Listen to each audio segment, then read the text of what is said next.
आप सबको बहुत बहुत नमस्कार, अभिनंदन।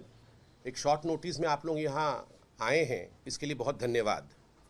बंधुगण, आज भारतीय जनता पार्टी के राष्ट्रीय अध्यक्ष श्री जेपी नड्डा जी ने बहुत महत्वपूर्ण इन्फॉर्मेशन कांग्रेस पार्टी के कारनामों को लेकर, उनके भ्रष्टाचार को लेकर आज सुबह अपने ट्वीट में उजागर किया है। उसी विषय में आज ये प्रेस कॉन्फ्रेंस हो रहा है। आप जानते हैं किस प्रकार से जहां भी भ्रष्टाचार का नाम आता है, wherever there is name of corruption, the name of Congress has to be there। वहां जहां भ्रष्टाचार का नाम आएगा वहां कांग्रेस का नाम होना अत्यंत अनिवार्य है। बिना कांग्रेस के कोई भ्रष्टाचार हो ही नहीं सकती है। और आज जिस प्रकार का विषय उजागर हुआ है वो अपने आप में बहुत चिंताजनक है और कहीं ना कहीं ये दिखाता है कि जिन विषयों पर विश्वास होना चाहिए उन विषयों को दरकिनार करके विश्वास में धोखा दिया है।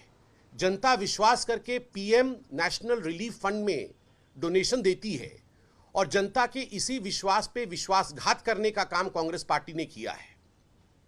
जैसे कि नड्डा जी ने कहा है, one families hunger for wealth has cost the nation immensely.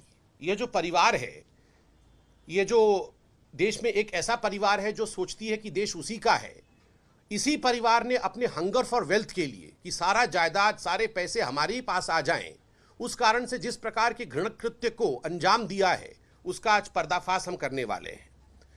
बंधु, आप जानते हैं 1948 से पीएम नेशनल रिलीफ फंड नामक एक फंड चलता है।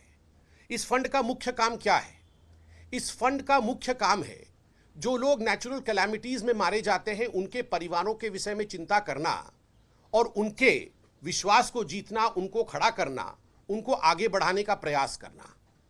और ये जो डोनेशन होता है ये आप और हम करते हैं, अर्थात जनता के द्वारा डोनेट किया जाता है। बंधुगण, इस परिवार ने, ये जो वाड्रा गांधी परिवार है, इस परिवार ने जिस प्रकार पीएम नेशनल रिलीफ फंड के पैसे को अपने स्वार्थ के लिए इस्तेमाल किया है, यह अपने आप में घृणक है। यह अपने आप में एक बहुत बड़ी बात है, भ्रष्टाचार की पराकाष्ठा है। आप जानते हैं पीएम नेशनल रिलीफ फंड के जो बोर्ड था, अनेकों वर्षों तक एक कानून बनाया गया था कांग्रेस के समय में कि जो पीएम नेशनल रिलीफ फंड होगा उसके बोर्ड में सदैव ही national president of Congress party रहेगी। कांग्रेस पार्टी की जो नेशनल प्रेसिडेंट है, जो भी वो सोनिया जी हो या राहुल जी हो, जो भी प्रेसिडेंट रहेगा कांग्रेस पार्टी का वो बोर्ड में रहेगा। और पीएम नेशनल रिलीफ फंड से जो पैसा रिलीज होता है किसी भी संस्था के लिए और किसी भी काम के लिए, तो प्राइम मिनिस्टर, पहले यह था कि कांग्रेस पार्टी भी रिलीज करती थी मगर बाद में आया कि प्राइम मिनिस्टर के द्वारा रिलीज होता है। तो प्रधानमंत्री डॉक्टर मनमोहन सिंह थे जिस काल के विषय में हम बात करने वाले हैं। आप जानते हैं मनमोहन सिंह तो प्रधानमंत्री केवल नाम मात्र के थे। सुपर पीएम कौन थी ये आप भी जानते हैं। सुपर पीएम वो Sonia Gandhi. She was in the board of the prime minister national relief fund and money was diverted from the Prime Minister National Relief Fund to the Rajiv Gandhi foundation. यह राजीव गांधी फाउंडेशन एक परिवार का फाउंडेशन है। यह राजीव गांधी पूर्व प्रधानमंत्री जी के नाम पे यह परिवार चलाती है। उसके बोर्ड में भी सोनिया गांधी है। She chairs the foundation. Rajiv Gandhi foundation को कोई चेयर करता है, उसके सबसे बड़े पद पे कोई बैठा है, आसीन है, तो वो सोनिया गांधी जी है। पीएम नेशनल रिलीफ फंड में भी सोनिया गांधी, राजीव गांधी फाउंडेशन में भी सोनिया गांधी। और जिस प्रकार से पीएम नेशनल रिलीफ फंड का पैसा ये डाइवर्ट होके जा रहा है राजीव गांधी फाउंडेशन में, इट स्पीक्स वॉल्यूम्स। ये बहुत कुछ कहता है कि किस प्रकार केवल और केवल ये जो फाउंडेशन बनाई गई थी ये पैसे के आदान प्रदान के लिए, पैसे बनाने के लिए और भ्रष्टाचार का एक माध्यम था। एक शेल कंपनी की तरह ये काम कर रही थी।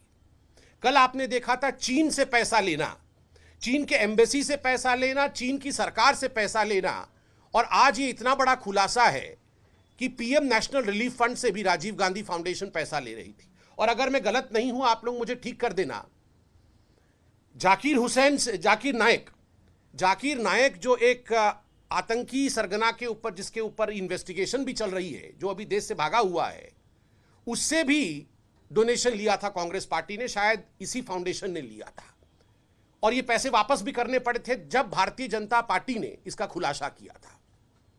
तो आप सोचिए किस प्रकार से कांग्रेस पार्टी कैसे कैसे तंत्र इस्तेमाल करके भ्रष्टाचार को आगे बढ़ावा दे रही थी।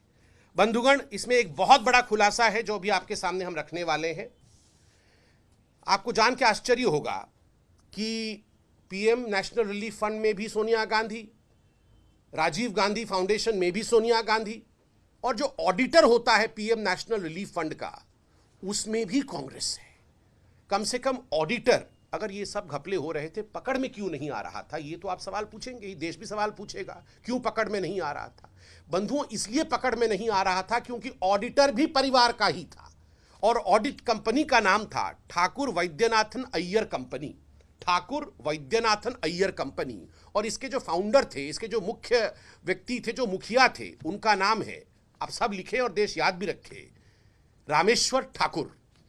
रामेश्वर ठाकुर जी की मैं सीवी पढ़ता हूं। जब से पीएम नेशनल रिलीफ फंड आरंभ हुआ, जब से आरंभ हुआ, तब से 2017-18 तक, 2017-18 तक रामेश्वर ठाकुर जी इसको ऑडिट कर रहे थे। आप जानते हैं मित्रों, ये कंपनीज एक्ट कहती है कि पीएम नेशनल रिलीफ फंड का जो ऑडिटर होगा वो प्रत्येक 3 वर्षों में बदलना चाहिए। Every 3 years you have to change the auditor. मगर यहां कांग्रेस पार्टी के कारनामे को देखिए, उनके निर्भयता को देखिए। भ्रष्टाचार भी कर रहे हैं और निर्भयता से भ्रष्टाचार कर रहे हैं। कोई भय नहीं है, क्योंकि उनको लगता था ये देश तो उनके परिवार का है। माँ बेटे को लगता था ये तो हमारा ही है, सब कुछ हम ही ले रहे हैं, तो इसलिए कोई डर नहीं है। कानून को ताक में रख के नेहरू जी के समय से लेकर राहुल के समय तक ऑडिटर नहीं बदला गया। 3-3 साल में बदलना चाहिए, ये कानून है। ऑडिटर रामेश्वर ठाकुर ही रहे। अब मैं रामेश्वर ठाकुर जी के विषय में बता देता हूं वो कौन थे। रामेश्वर ठाकुर जी का सीवी सुनिए। वो कांग्रेस के पॉलिटिशियन थे। वो कांग्रेस के द्वारा पहली बार मनोनीत हुए राज्यसभा में अप्रैल 1984 टू मार्च 1990। ये जो कालखंड था, कांग्रेस ने उन्हें राज्यसभा भेजा। फिर पुनः उन्हें राज्यसभा भेजा गया कांग्रेस द्वारा अप्रैल 1990 टू मार्च 1996। 2 बार राज्यसभा में गए।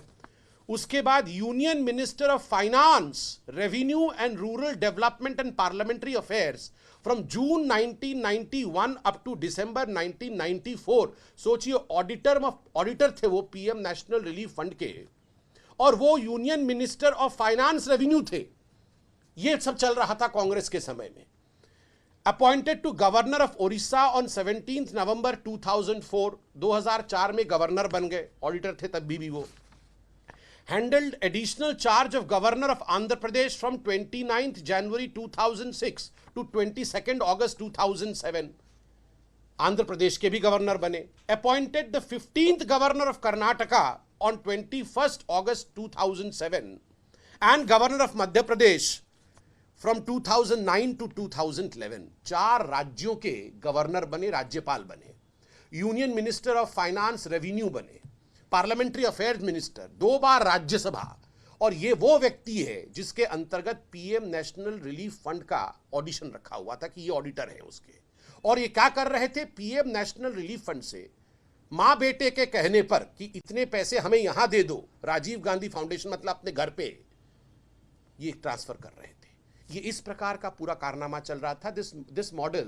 This modus operandi is not new. आप जानते हैं नेशनल हेराल्ड केस में, जिसमें माँ बेटे दोनों ही बेल पे बाहर हैं, 5,000 करोड़ रुपए का गबन किया था माँ बेटे ने, और इसके कारण किस प्रकार की फटकार उनको कोर्ट से पड़ी थी वो आपने देखा था, और दोनों आज बेल पे बाहर है। ठीक इसी प्रकार का मॉडस ऑपरेंडाई था। जनता के पैसे को जो ट्रस्ट के नाम पे आया है, उस पैसे को माँ बेटे ने अपने परिवार के नाम पे ट्रांसफर किया था, जिसका आज भुगतान है कि दोनों बेल पे बाहर है। आप सोचिए, ठीक उसी प्रकार का मॉडस ऑपरेंडाई यहां भी चल रहा है। राजीव गांधी फाउंडेशन में पैसे देश का इस्तेमाल करके जिस प्रकार से ये देश को बेचने का काम मां बेटे कर रहे हैं, ये मैंने आपके सामने आज उजागर किया है। बंधुगण, ये कागज आदरणीय नड्डा जी ने ट्वीट भी किया है, आप सब ने देखा होगा, टेलीविजन चैनल्स दिखा भी रहे हैं कि आप देख सकते हैं, ये partner organization and donor of the year 2007-2008 for Rajiv Gandhi foundation. और यहां आप देख सकते हैं prime ministers national relief fund. आप सब देखें कि किस प्रकार खुद उन्होंने डिक्लेयर किया है कि हमने PMNRF से पैसे लिए। केवल एक बार नहीं, 3 बार लिया है। ये तो 2007 और 8 का था, ये 2005 और 6 का भी देखिए। 2005-6 में भी आप डोनर्स की लिस्ट में देखेंगे तो PMNRF मेंशन है। 3 बार इस प्रकार से PMNRF से राजीव गांधी फाउंडेशन में पैसा डाइवर्ट करना, अपने परिवार के लिए डाइवर्ट करना। अंत में मैं इतना ही कहना चाहूंगा बंधुओं, the foundation of Congress party is based on corruption. ये जो मल्टीपल शेल कंपनीज बना के माँ बेटे और कांग्रेस पार्टी अपने परिवार को अमीर बनाने की कोशिश करती है, उसका नतीजा है। आप देखिए ये फाउंडेशन कौन कौन से हैं। आज तो हमने, कल भी आदरणीय नड्डा जी ने और आज भी आदरणीय नड्डा जी ने ये खुलासा किया है राजीव गांधी फाउंडेशन के बारे में। आप 4 पिलर देखिए जिस पे कांग्रेस खड़ी है। Rajiv Gandhi foundation, National Herald, Young India, Rahul Gandhi की कंपनी थी यंग इंडिया, और एक कंपनी थी बैकऑप्स, आपको याद होगा, वो लंदन में भी कारोबार करता था, सब वहां भी घर इत्यादि खरीदते थे। तो ये फाउंडेशंस पे कांग्रेस पार्टी खड़ी हुई है।